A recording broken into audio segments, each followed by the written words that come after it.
déjenme mostrarles algunas fotos Ya, comprometedoras, ya.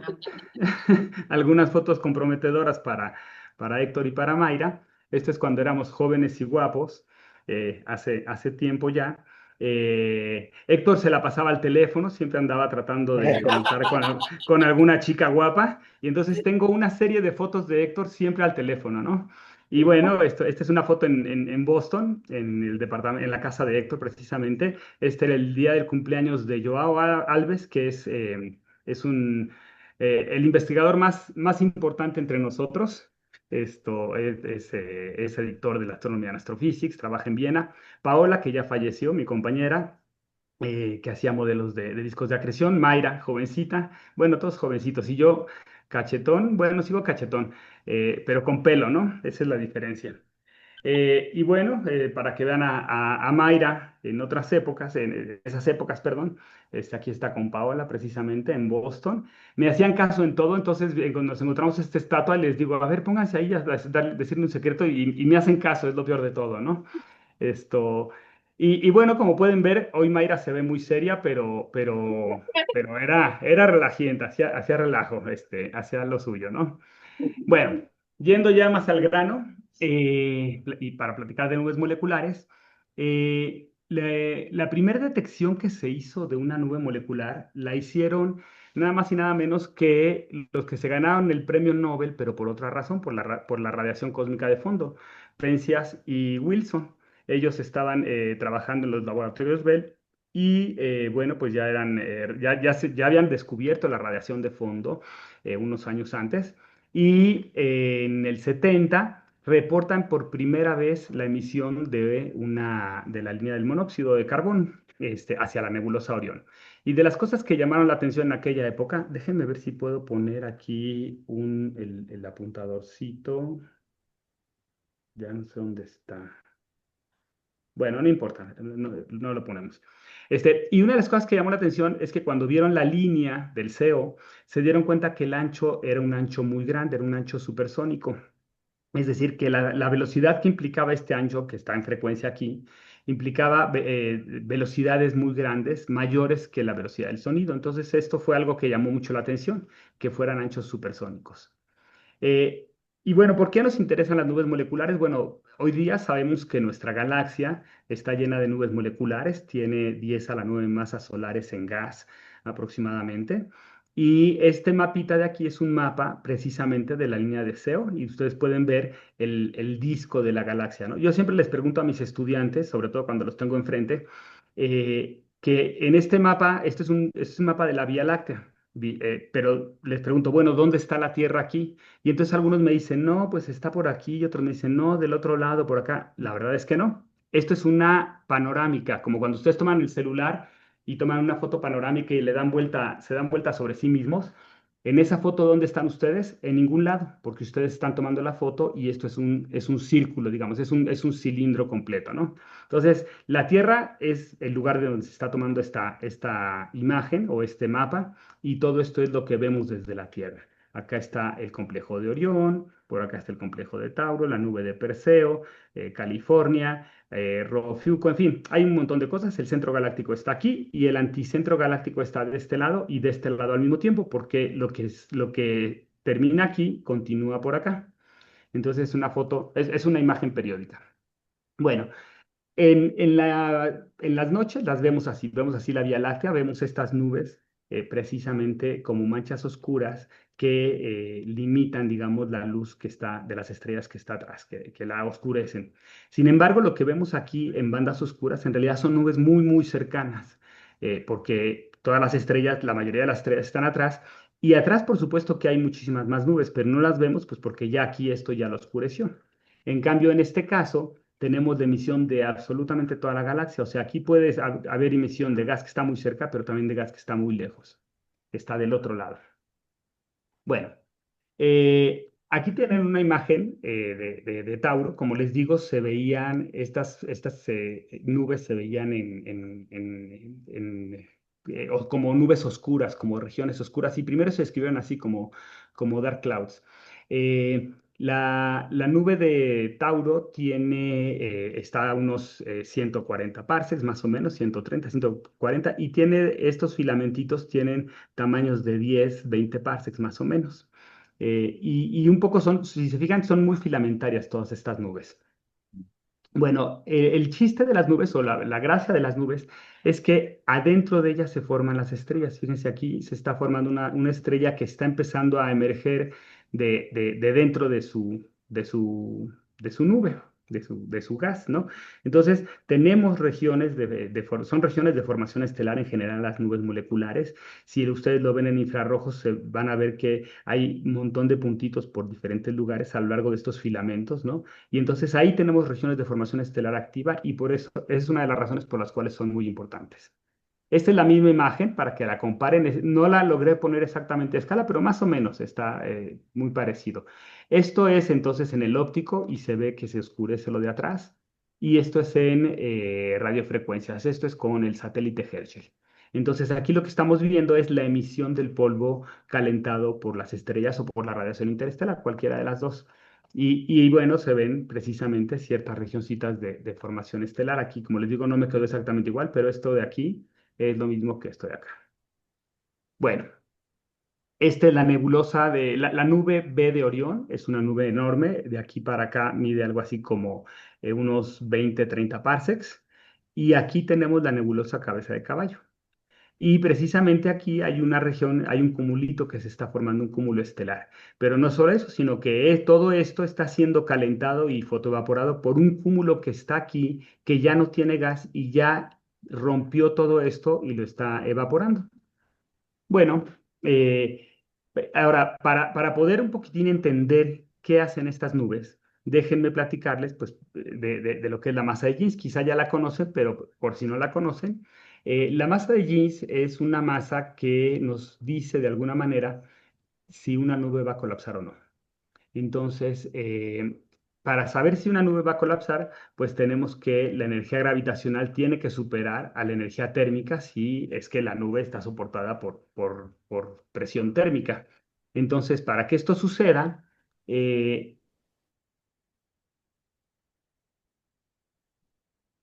yo puedo decir, bueno, vamos a ver cuál, y eso tiene que ser mayor que la energía térmica, que es la integral de P de B. Aquí me falta un 3 medios, pero me estoy comiendo estos factores de la unidad, porque acá también me falta otro factorcito similar. Entonces me lo estoy comiendo. Ahora, la integral de P de B, pues la presión es la densidad por kT entre mu mh. Esto de aquí no es otra cosa que la velocidad del sonido al cuadrado. Y una cosa interesante es que las nubes moleculares son muy isotérmicas, tienen temperaturas como de 10 grados, entonces esta cantidad es más o menos constante, la puedo sacar y la integral de ρ de b pues no es otra cosa que la masa. Entonces yo puedo plantear que para que una nube colapse, la energía gravitacional tiene que ser mayor que la térmica, lo cual implica que esta cantidad tiene que ser mayor que esta, donde la m se repite y entonces la puedo cancelar. Ahora, si yo paso de m a densidad, la masa es ρ por r cúbica. Y entonces puedo de aquí despejar la R, la escala, y entonces encuentro que la longitud, le llamo longitud de Jeans a esta R, y esa R tiene que ser mayor que esta cantidad, CS cuadrada entre G. Entonces, si mi longitud de mi nube es mayor que esta cantidad a una cierta densidad, esa nube no se va a querer mantener quietecita y la gravedad va a ganar y va a colapsar. ¿Ok? Entonces yo puedo ir a medir la temperatura, con lo cual conozco la velocidad del sonido, y puedo ir a medir la densidad promedio de la nube y entonces calcular esta cantidad y compararla con el tamaño real de la nube. Entonces, esa es, digamos, la clave, ¿no? Y así como lo puedo hacer con la longitud, también lo puedo hacer con la masa, porque la masa es densidad por longitud al cubo. Entonces resulta que la masa de Jeans en las nubes moleculares, más o menos las nubes que tienen densidades como de 100 partículas por centímetro cúbico, pues la masa de Jeans anda por ahí de 6 masas solares.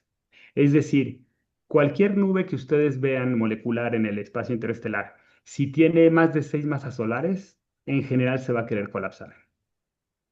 Esto porque las densidades típicas de las nubes son alrededor de 100. Por supuesto que hay regiones más densas, pero en promedio anda por ahí de 100. Bueno, pues resulta que las nubes moleculares, les digo, tienen temperaturas de 10. tienen masas de jeans como de 6 masas solares y sin embargo sus masas son enormes. Van desde 1 hasta 10 a la 5 aproximadamente.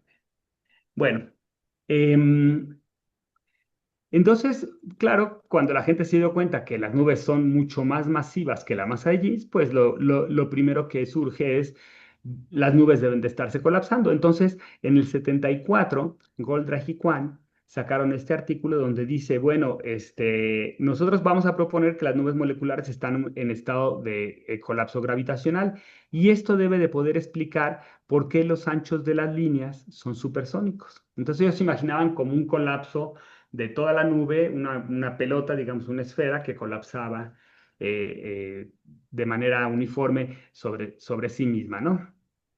Sin embargo, Zuckerman y Evans dijeron, eso no se puede, y lo dijeron el mismo año, pocos meses después dijeron, eso debe estar chueco, porque fíjense, la tasa de formación estelar es cuánta masa se convierte en estrellas como función del tiempo. Es digamos, es este cambio de la masa de gas a estrellas en función del tiempo, ¿no?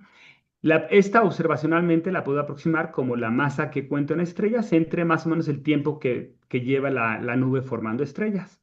Entonces, esta cantidad la compararon con la tasa de colapso. Dijeron, la tasa de colapso pues, va a ser la masa en gas entre el tiempo de caída libre. Entonces dijeron, vamos a ver cómo se comparan estas dos. Bueno, pues resulta que la tasa de colapso, imagínense que tienen 10 a la 9 masas solares de gas en la Vía Láctea y que ese gas quiere colapsar en 3 millones de años.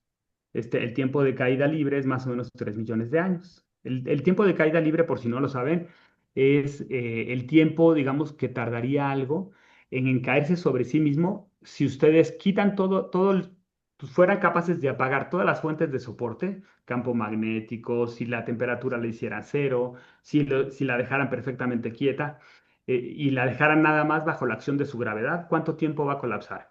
Va a tardar en colapsar, dada su densidad.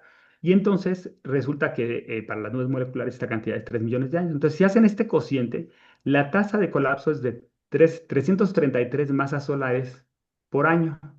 Es decir, que si se estuvieran colapsando, deberíamos de tener esta tasa de formación estelar. Sin embargo, ya la gente había medido la tasa de formación estelar en la galaxia y resulta que es como 100 veces menor, entre 1 y 3 masas solares por año. Entonces, bastante menor si se fija. Y entonces dijeron, no, no pueden estar colapsando. Y lo que propusieron, digamos, fue que más bien las nubes deben de estar soportadas por turbulencia. Es decir, dado que ya sabemos que las nubes moleculares tienen anchos de línea supersónicos, quizás estos movimientos supersónicos impiden precisamente que la nube se colapse sobre sí misma.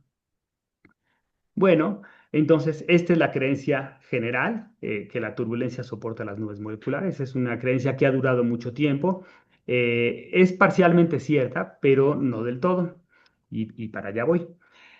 Entonces, una pregunta que me gusta hacerles a la gente es, bueno, ¿por qué las estrellas no se colapsan? Yo tengo la fuerza gravitacional que apunta hacia el centro y en la parte central las estrellas tienen una presión de cierto tamaño, pero en la parte exterior pues tienen una presión mucho menor. Y entonces, si yo tengo una presión grande aquí y una presión pequeña acá, tengo una diferencia de presión y eso me induce una fuerza hacia afuera. Y estas dos cantidades se balancean de manera bastante equilibrada en las estrellas y por eso son bastante estables las estrellas. Acuérdense que la presión en sí no es una fuerza por unidad de área. Lo que sí es una fuerza es el cambio de la presión. Entonces, si yo tengo mayor presión en un lugar y menor presión en otro lugar, el gas se va a querer mover del lugar de mayor presión al lugar de menor presión. Es precisamente lo que hace los vientos en la Tierra, ¿no? Por ejemplo. Bueno, entonces la fuerza de gravedad es balanceada por la fuerza debida al gradiente de presión. Aquí, digamos, este gradiente, esta presión está dada por la velocidad relativa de las moléculas, estamos hablando a nivel molecular, ¿no? Atómico. Y entonces, claro, son partículas que chocan unas con otras de manera elástica y entonces mantienen, digamos, esta presión. En el caso de las nubes moleculares, tendríamos en principio pues una gravedad que apunta a diferentes lugares porque las nubes son bastante irregulares, ya lo vieron ustedes en las fotos anteriores. Y entonces se propone que esta turbulencia, que también es una cosa desordenada, pues me mueve el gas de un lado para otro y eso haría como una especie de equivalente a la presión térmica. Sería una presión turbulenta. Entonces, bueno, serían estos movimientos de gas macroscópicos, en lugar de ser partículas, son parcelas macroscópicas de gas que se mueven de un lado a otro. Y entonces esto sería lo que mantendría estas nubes sin estar formando tantas estrellas por unidad de tiempo, ¿no? Esta nube no se las había presentado, esta es Rho Fuco y es una nube que aquí está formando muchísimas estrellas y tiene estas colitas, estos filamentos hacia acá, que si quieren después platicamos un poquitín de ellos.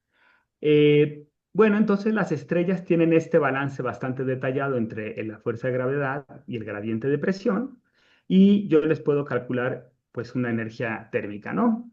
En el caso de las nubes moleculares, calcularía yo una energía turbulenta, que sería el equivalente a la energía térmica, que estaría dada por un medio de la integral de la densidad por la dispersión de velocidades al cuadrado. Ajá, esto es básicamente, si se fijan, densidad por diferencia del volumen sería diferencial masa. Entonces tengo masa por velocidad al cuadrado, ¿no?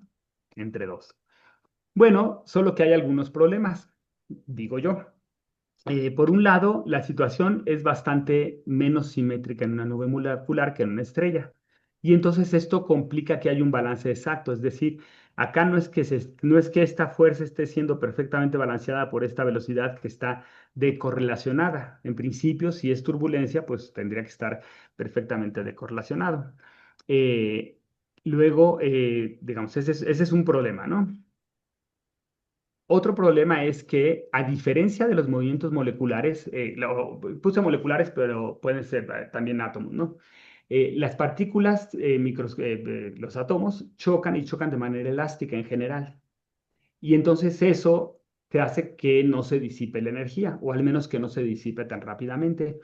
En el caso de los movimientos turbulentos macroscópicos, estamos hablando de movimientos grandes de grandes cantidades de masa. Es decir, esto de aquí no es que tenga yo átomos aquí en todas las direcciones chocando elásticamente, sino que esta parcela de aquí se mueve para acá y va a chocar inelásticamente con otra parcela de gas. Pero además no solo eso, sino que a la hora de moverlo voy a desplazar masa y voy a cambiar, digamos, la dirección de la fuerza gravitacional, solo por el hecho de estar moviendo masa de un lado a otro. Entonces, no es exactamente equivalente el caso, ¿no? Y luego, como les digo, si bien a nivel atómico los choques son elásticos y entonces estas dos partículas que chocan salen con velocidades opuestas, en el caso de un gas, no. En el caso de un gas, aquí, esta es una simulación que hicimos donde el gas está entrando por los costados y fíjense cómo no es que el gas salga rebotado hacia los costados, sino que se forma una región densa y esa región densa incluso empieza a colapsar. Entonces, no es perfectamente equivalente el asunto de los choques, digamos, térmicos, la velocidad térmica o la velocidad del sonido con la velocidad turbulenta. Son similares, pero no. Otro problema es que la turbulencia se disipa. Si ustedes agarran una taza de café y le giran con la cuchara y miden velocidades, se van a dar cuenta que en cuestión de un tiempo de cruce, la energía ya decayó un factor de algo así como 1 entre aproximadamente, o sea, un factor como de 3 cuando menos. Aquí en esta gráfica es un experimento numérico precisamente de cajas turbulentas donde empiezan con esta cantidad de energía, digamos el 100%, y como función del tiempo les decrece y fíjense cómo al cabo de un tiempo de cruce ya prácticamente disminuye un factor casi de 10. Entonces la turbulencia se disipa muy rápido. Entonces, si ustedes quieren mantener una nube contra la gravedad soportada, necesitan estarle inyectando energía y eso no es claro cómo se puede lograr. Y ha sido todo un misterio, ¿no? Eh, si la turbulencia se disipa además, entonces puede realmente una nube estar soportada por turbulencia. Es decir, yo les puedo pintar esta imagen y entonces dicen, sí, bueno, claro que se puede soportar, ¿por qué no? Pero si después de un tiempo de cruce, los vectores de velocidad ya disminuyeron un factor de 10, pues claramente si antes estaba soportada, pues ahora ya no va a estar soportada, ¿no? Y disminuyó muchísimo la energía cinética y entonces va a ser difícil creer que va a estar soportada. Entonces, en realidad, en el caso de las nubes moleculares es mucho más complicado el balance. ¿Esto quiere decir que las nubes no son turbulentas? No, no. Las nubes son turbulentas. Lo que está en duda es si esa turbulencia puede soportar a la nube. Una nube turbulenta se mide, digamos, o se sabe que existe un parámetro pues, que inventó el señor Reynolds, por eso la R, está dado por la velocidad característica del sistema, la longitud del sistema y la viscosidad del sistema. Y entonces, bueno, si la velocidad, por ejemplo, es pequeñita, pues ustedes tienen inicialmente un flujo laminar, que es este es un humo de cigarro, ¿no? Y entonces inicialmente es un flujo laminar, pero el gas se va acelerando conforme sube, y entonces empieza una transición en donde ya el número de Reynolds creció acá arriba, y entonces se empieza a volver muy turbulento, ¿no? Esto es simplemente porque alcanzó velocidades más altas y entonces empieza a complicarse. Lo pueden hacer también ustedes, por ejemplo, con el grifo del agua en la cocina. Si lo abren quedito, el flujo que cae es bastante lineal, pero si lo abren fuerte, se empieza a volver, digamos, va cayendo, pero conforme va cayendo, si se fijan, se ensancha un poquitín el flujo de agua y esto es precisamente porque se vuelve turbulento.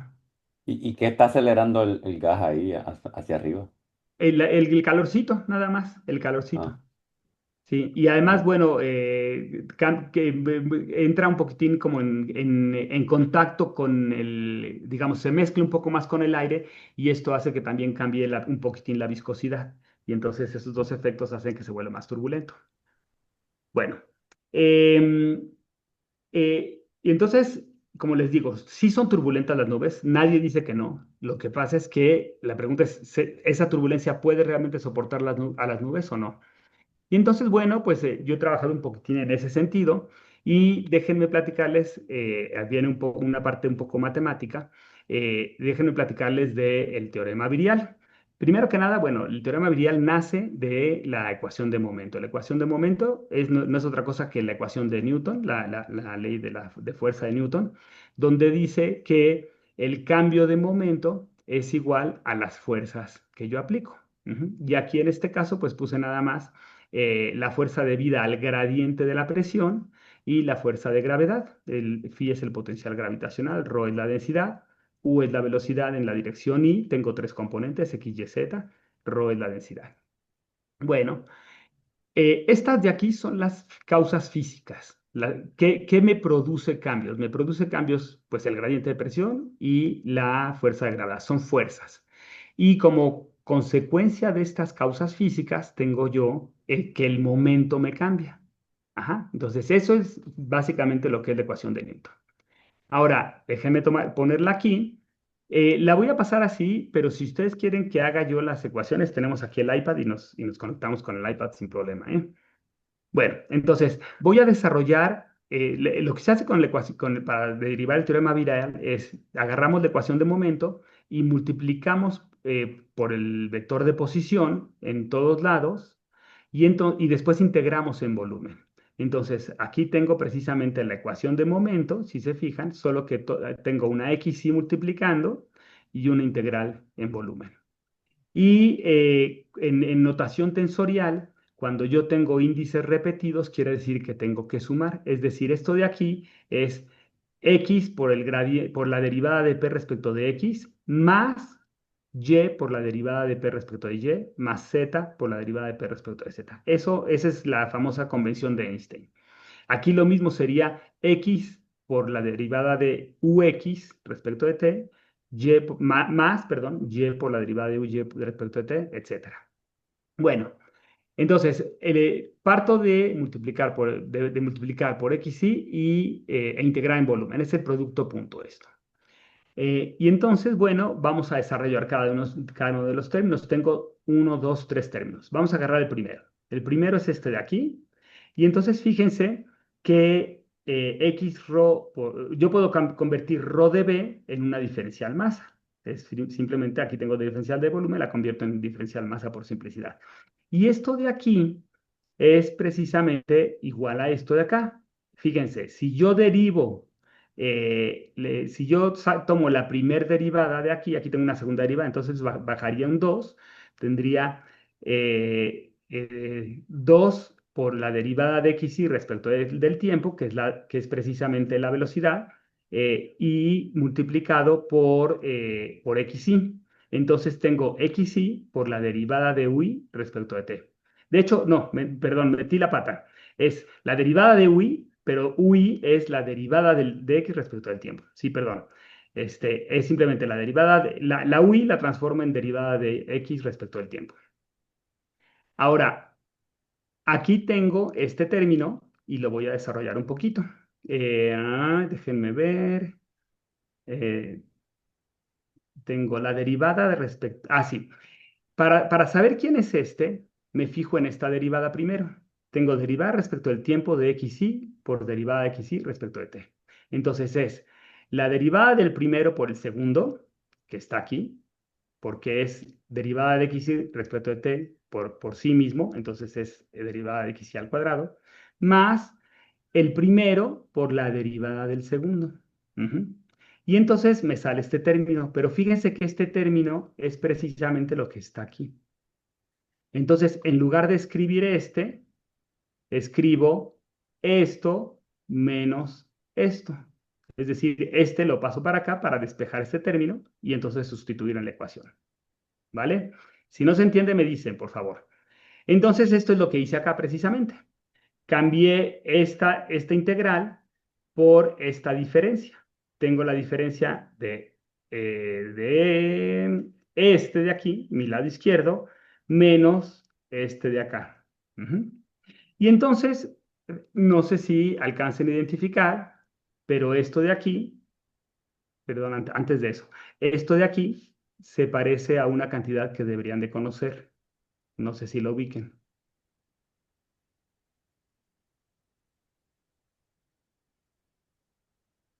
Esto de aquí es la velocidad. Derivada de x respecto a t es la velocidad. Entonces tengo la velocidad al cuadrado por diferenciar masa. Esto es energía cinética. Ajá, me falta un medio aquí, pero si le pusiera yo aquí un medio, entonces ya tendría la energía cinética tal cual. Entonces, esto es 2 veces la energía cinética. ¿Ok? Ahora, ¿quién es este término de aquí? Bueno, más álgebra. Eh, Si se fijan, yo puedo sacar esta de diferencial, que es una diferencial absoluta, la puedo sacar del integral.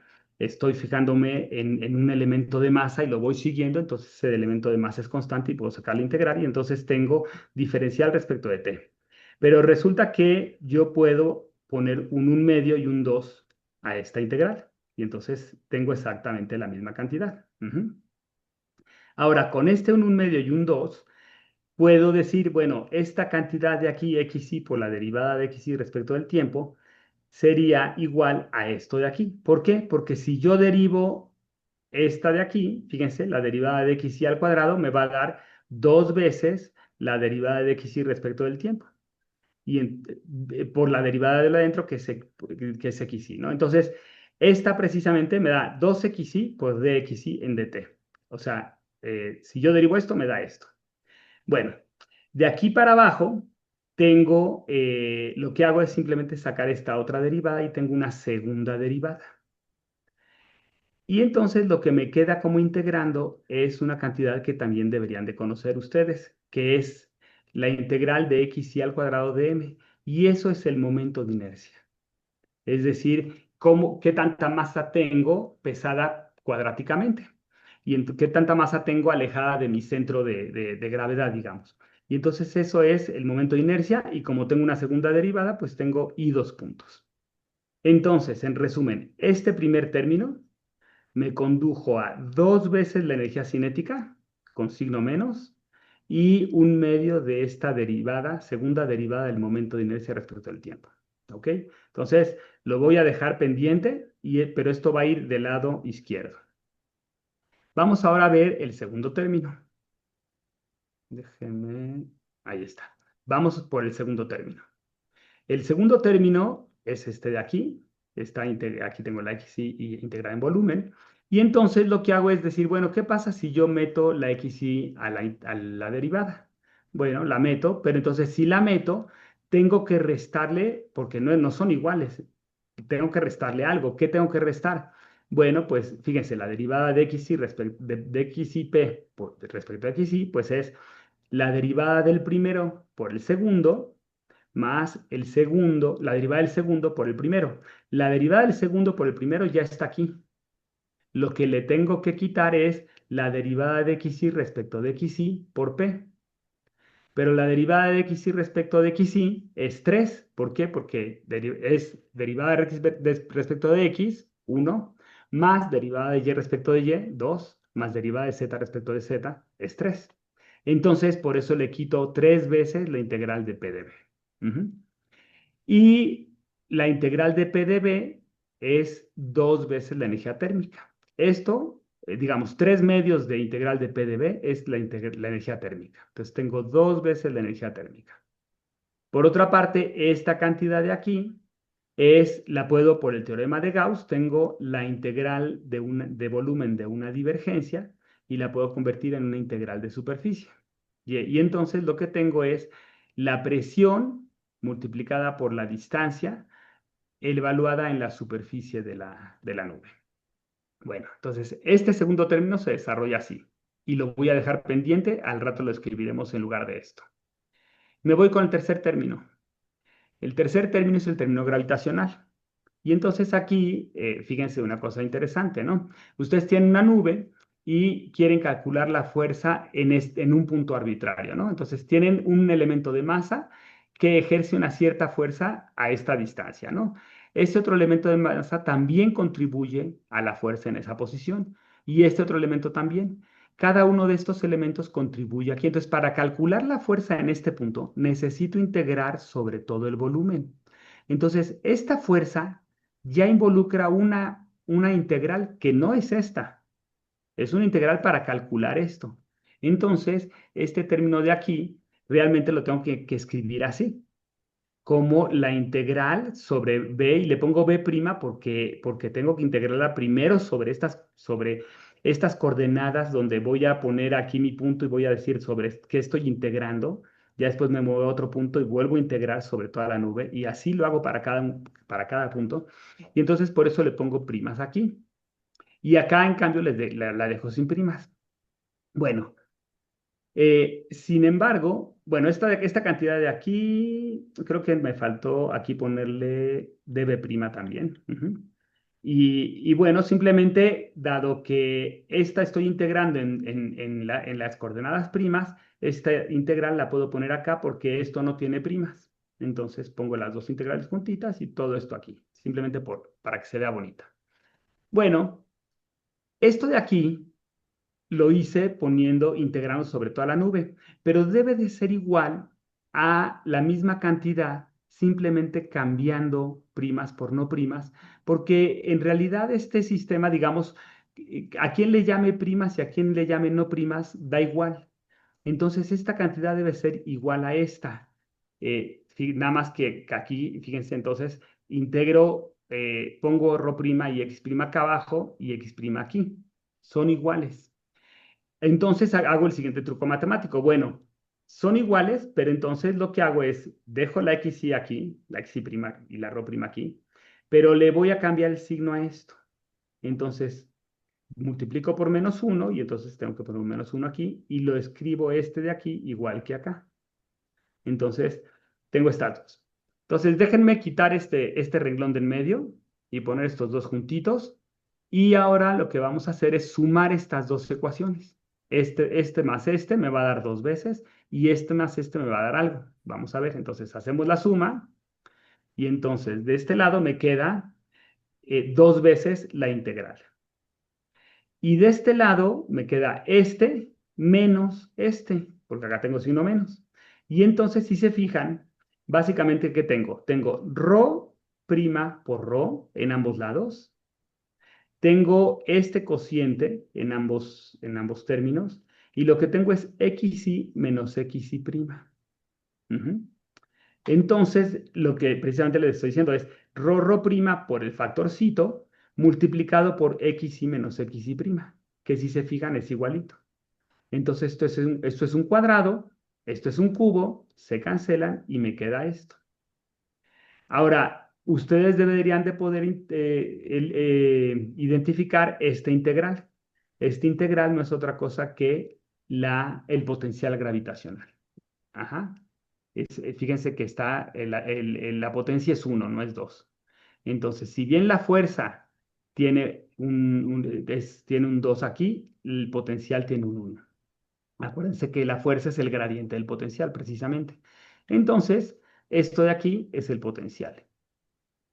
Y lo que puedo decir es que este término gravitacional, si yo tengo dos veces el término gravitacional, es igual a esto de aquí, y entonces paso el 2 dividiendo, y esto es precisamente la energía gravitacional, la definición de energía gravitacional.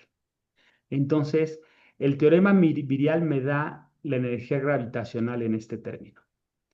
Una cosa que tengo que señalarles aquí, que es importante, es que esta nube está aislada. Es decir, el potencial aquí fue calculado con la misma masa que tengo yo aquí. Pero si yo tuviera masa por fuera que estuviera ejerciendo una fuerza, entonces ya no puedo plantear que es exactamente la energía gravitacional. Tengo una energía de marea adicional, pero eso, bueno, ahorita no lo vamos a platicar eso. Si quieren, en otra ocasión se los platico. Pero entonces ya tengo todos mis términos, ya derivé que era esto, que era la integral de esto y que era la integral de esto. Y entonces se los escribo aquí. El teorema virial me da un medio de la segunda derivada del momento de inercia respecto al tiempo dos veces, menos, tenía un menos, la energía cinética, dos veces la energía cinética. Tengo un término de presión en la superficie, tengo menos dos veces la energía térmica y tengo menos la energía gravitacional. De hecho, creo que aquí me equivoqué y esto es más, ¿eh? Eh, Esto es más y esto es menos. Van con signo cambiado. Perdón. Bueno, el tema es que este de aquí provino de las causas y esto de aquí provino de los efectos, de las consecuencias, ¿no? ¿Qué efecto tiene esa causa?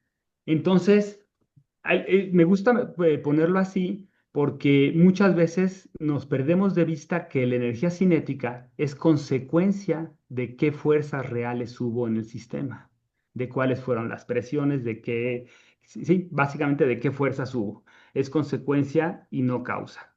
Sin embargo, normalmente ustedes van a ver en los libros escrito el teorema virial así, donde muchas veces dicen, bueno, supongo que la nube está aislada y entonces el término de superficie lo hago cero porque no hay nada afuera y entonces me olvido de él, ¿no? Y entonces este suele ser muchas veces el teorema virial. La segunda derivada del momento de inercia respecto al tiempo de dos veces multiplicado por un medio es igual a dos veces la energía térmica más dos veces la energía cinética más la energía gravitacional. Y bueno, pues esto se los vuelvo a escribir aquí y tiene cierto sentido. Y hemos entendido sistemas gracias a este teorema virial. Por ejemplo, los movimientos de los planetas. Bueno, en el caso de los movimientos de los planetas, la energía térmica no pinta, pero se están moviendo en órbitas circulares. En principio son elípticas, pero imaginemos que son circulares, no es algo muy serio. Y entonces el momento de inercia básicamente no cambia. Y entonces puedo hacer esto cero. Y entonces lo que encuentro es que la energía gravitacional es igual al negativo de dos veces la energía cinética, o que esta suma es cero. Ujú. Entonces, la energía total es negativa, porque la energía gravitacional claramente es más grande que la energía cinética. Necesito dos veces la energía cinética para contrarrestarla. Entonces, la energía total es negativa, los planetas están amarrados, cada uno de los planetas está amarrado. Pero el teorema virial lo que me dice es que existe este balance y en efecto, si ustedes calculan las velocidades de los planetas, van a satisfacer esta ecuación. Sin embargo, esta no es una situación, yo diría, de equilibrio, aunque la gente lo ha interpretado como equilibrio. Está este famoso dibujo de Newton, donde Newton se imaginó que, bueno, que si no hubiera atmósfera y yo dejo caer una piedra y pues cae aquí mismo, pero si le doy cierta velocidad, pues cae un poquitín más adelante y conforme vaya yo dándole mayor velocidad, cae más lejos. Llega un momento en el que le doy tal velocidad que cae y cae y cae y cae para siempre, pero nunca toca la superficie. Es decir, el estar en órbita es estar cayendo, nada más que no chocas contra nada, pero estás cayendo. En cierto sentido es un colapso. Entonces, Bueno, pues esto mismo lo pueden ustedes plantear, por ejemplo, con un sistema de estrellas. Tienen un sistema de estrellas y quieren ver qué pasa al cabo de un tiempo de caída libre.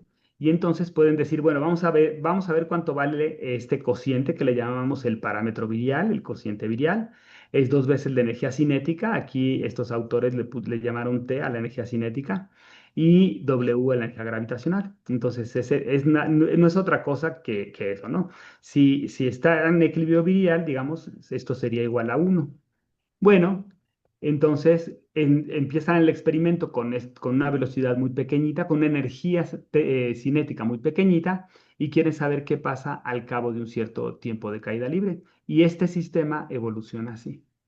Es decir, alcanzan valores de lo que llamamos equilibrio virial al cabo de un tiempo de caída libre. Ujú.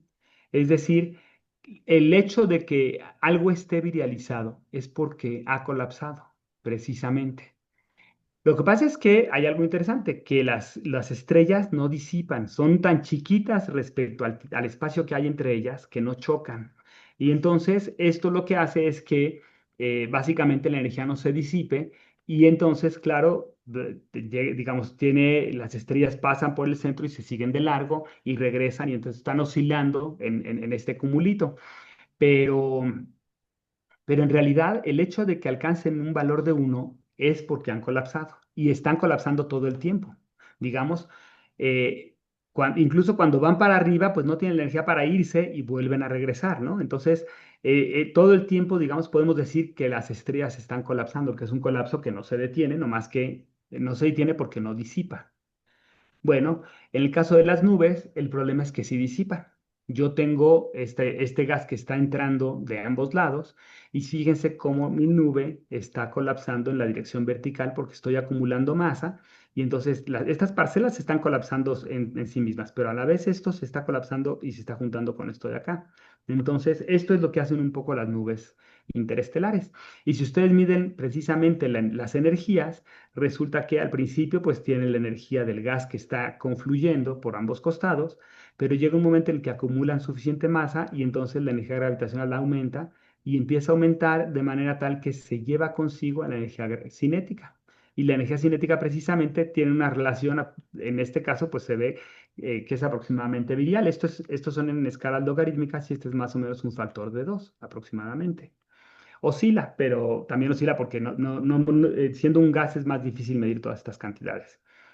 Bueno, entonces lo que yo les quiero decir es que cuando ustedes vean que algo está virializado, la gente normalmente tiende a pensarlo como una situación de equilibrio. Yo creo que no, yo creo que es consecuencia del colapso y que estas simulaciones precisamente tanto de gas como de estrellas lo muestran. Y esto es precisamente lo que tenemos.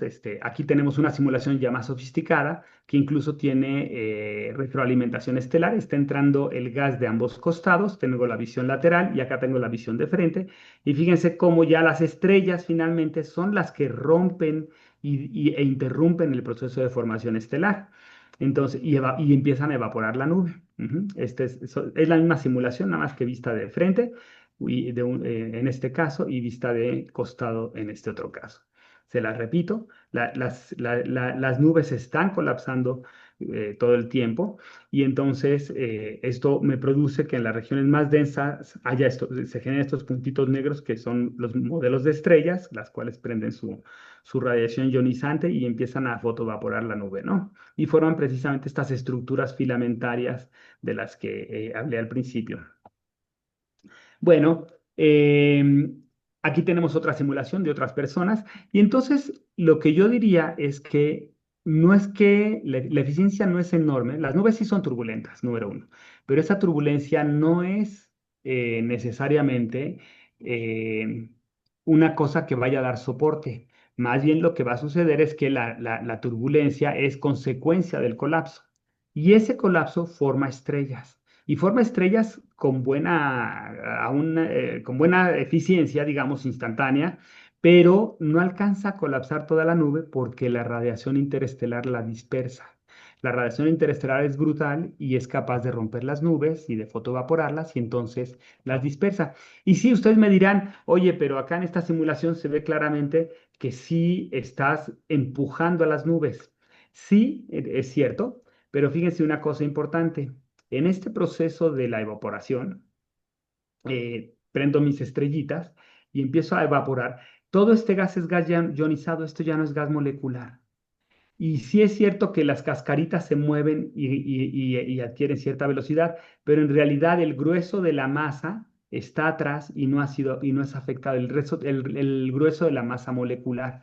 Entonces, en general, yo siento que la dispersión de velocidades o las velocidades que medimos en el gas molecular frío es un gas que no ha sido afectado por las estrellas y entonces es un gas que sus velocidades se deben más al colapso que a otra cosa. Bueno, estas simulaciones no somos los únicos, hay diferentes grupos que han hecho este tipo de simulaciones y muestran básicamente lo mismo. Yo mismo lo encontraba cuando estábamos en Boston y hacía yo mis simulaciones y que conocía a Héctor y a Mayra. Y bueno, entonces finalmente lo que yo tengo es que tengo nubes en un disco galáctico. Acá estoy imaginándome el disco galáctico. Estas nubes forman estrellas, las estrellas empiezan a evaporar la nube y entonces lo que yo tengo es, aquí se ve que se me fue, este, evaporo la nube, ¿no? Básicamente. Sí se están colapsando las nubes entonces, pero la tasa de formación estelar no es muy grande porque la formación estelar mata la formación estelar, ¿no? Entonces, digamos que es como que, como está, hay acá una leyenda de un dios azteca que nace y mata a su mamá, ¿no? Entonces, bueno, la mamá ya no puede tener más hijos, pero porque la mató el mismo dios, ¿no? Huitzilopochtli es precisamente. Bueno, pues ya para terminar, déjenme platicarles de un efecto bonito, y es que hemos buscado maneras de mostrarle a la gente que en efecto las nubes se deben de estar colapsando. Y una cosa que se me ocurrió es, ¿se podrá saber el estado dinámico de las nubes a partir de sus estrellas? Y este no es una respuesta fácil porque las estrellas hacen lo suyo, la dinámica estelar tiene sus complicaciones, pero una cosa que nos dimos cuenta es que cuando tú tienes un sistema que está colapsando, el potencial gravitacional, que es lo que les estoy graficando aquí, el potencial gravitacional como función de la posición en estas cuatro sistemas, en estos cuatro frames de la misma simulación, pues va cambiando. Entonces, yo tengo un potencial más o menos plano y entonces casi la fuerza es pequeñita, pero conforme pasa el tiempo se va generando un pico de densidad aquí, donde se forman muchas estrellas, y aquí lo que estoy graficando es un corte a lo largo del eje horizontal en esta posición, en esta posición. Entonces, aquí está muy planito el potencial gravitacional, pero conforme voy formando las estrellas y se va cayendo el gas a este lugar, pues el potencial va cambiando y entonces fíjense cómo el potencial se vuelve bastante más empinado. Esto quiere decir que aquí, como la fuerza es el gradiente del potencial, la fuerza aquí es grande, mucho mayor que acá. Pero el hecho de que el potencial cambie lo que hace es que le imprime la misma velocidad estadísticamente a todas las estrellas. Es un poco el equivalente al experimento de Galileo de dejar caer una pelota grande y una pelota chica a la Tierra. Pues la Tierra las jala con la misma intensidad. En el caso, no es exactamente lo mismo porque aquí parte del chiste es que el potencial esté cambiando bruscamente en el tiempo y que este cambio brusco además sea lo que maneja las órbitas de las estrellas. Si este es el caso, entonces Lindenbell demostró que esto es lo que se llama un proceso de relajación violenta y lo que mostró es que la dispersión de velocidades de las estrellas no depende de la masa de las estrellas. Es decir, estrellas masivas y estrellas de baja masa deben de tener la misma dispersión de velocidades en este caso. Esto es algo chistoso porque uno se imagina que cuando algo está relajado, pues las estrellas de menos masa tienen mayor velocidad y las de más masa tienen menos velocidad, de manera tal que hay como una especie de equipartición. Tienen menos masa, mayor velocidad, pero de manera tal que la energía es la misma que la de las estrellas de baja masa. Bueno, los sistemas gravitacionales se comportan raro y no hacen eso. En particular, un sistema que está colapsando hace esto. La dispersión de velocidades de las estrellas no depende de su masa. Esto quiere decir que las estrellas masivas realmente tienen mucha más energía cinética, porque tienen mucha más masa, pero la misma dispersión de velocidades. Bueno, entonces si yo mido la dispersión de velocidades de una de las estrellas como función de la masa, debería de ser constante. Bueno, eso hicimos precisamente con simulaciones de nubes en colapso. Agarramos diferentes, estas son cuatro simulaciones diferentes. Creo que esta es la que les mostré ahorita en imágenes, pero son cuatro diferentes. Si no me equivoco, esta de aquí es la de las corrientes que están chocando. De aquí es la rojita que les mostré recién. Y estas dos son otros dos casos, ¿no? Pero bueno, aquí estoy graficando la dispersión de velocidades como función de la masa de las estrellas. Y bueno, ustedes me dirán, oye, pero ¿por qué tienes estos cuadraditos? Bueno, esto en realidad es otra manera de presentarlo, quizá más adecuada, era poner puntitos, porque es una gráfica, realmente es una gráfica. Piensen esto como puntitos. Sin embargo, como quiero dispersión de velocidades, una estrella no me da una dispersión, me da un valor. Yo necesito muchas estrellitas para poder esto, calcular una dispersión, un scatter, ¿no? Y entonces lo que hicimos fue decir, bueno, tenemos tantas estrellas en cada simulación, bueno, vamos a dividir en bines de la misma cantidad de estrellas. Entonces aquí usamos 33 estrellas por bin, 28, 37, 39, de manera tal que los bines todos tuvieran más o menos las mismas estrellas. Quizá el último o el primero no tienen exactamente 33, pero se trataba de que fuera lo más cercano al mismo número. Y entonces, ¿por qué el mismo número? Porque entonces tienen la misma significancia estadística todos los bines. Pero lo que se ve aquí claramente es que como que la dispersión de velocidades es bastante constante. Esto es en las simulaciones. ¿Qué pasa en las observaciones? Bueno, pues nos fuimos a usar datos de estrellas ya de veras, de Gaia DR3, les calculamos sus masas a esas estrellas, Gaia ya nos proporcionó velocidades, entonces calculamos dispersiones de velocidades, tanto en la nebulosa de Orión como en la nebulosa de la Laguna, el cúmulo de la nebulosa de la Laguna. Y estos son los resultados. Entonces encontramos que en efecto la dispersión de velocidades es bastante planita, independientemente de la masa de las estrellas. Y esto entonces sugeriría que la nube que dio origen a Orión y la nube que dio origen a la laguna son nubes que están en colapso. Ajá. Y no son nubes que estén soportadas o que hayan sido soportadas por la gravedad, por la turbulencia en contra de la gravedad. Y entonces, bueno, pues con esto acabo. Ya me llevé casi la hora completa. Y bueno, pues las conclusiones son pues que la gravedad es importante, que en efecto la tasa de formación estelar, si ustedes dejan que la nube colapse y colapse y colapse, la tasa de formación estelar debería de ser muy grande, pero lo que interrumpe a la tasa de formación estelar es la formación estelar, es decir, el feedback de las estrellas mata a las nubes y las dispersa. Pero eso no quita que las nubes moleculares no se estén colapsando. Y bueno, que la cinemática de las estrellas parecería favorecer este escenario.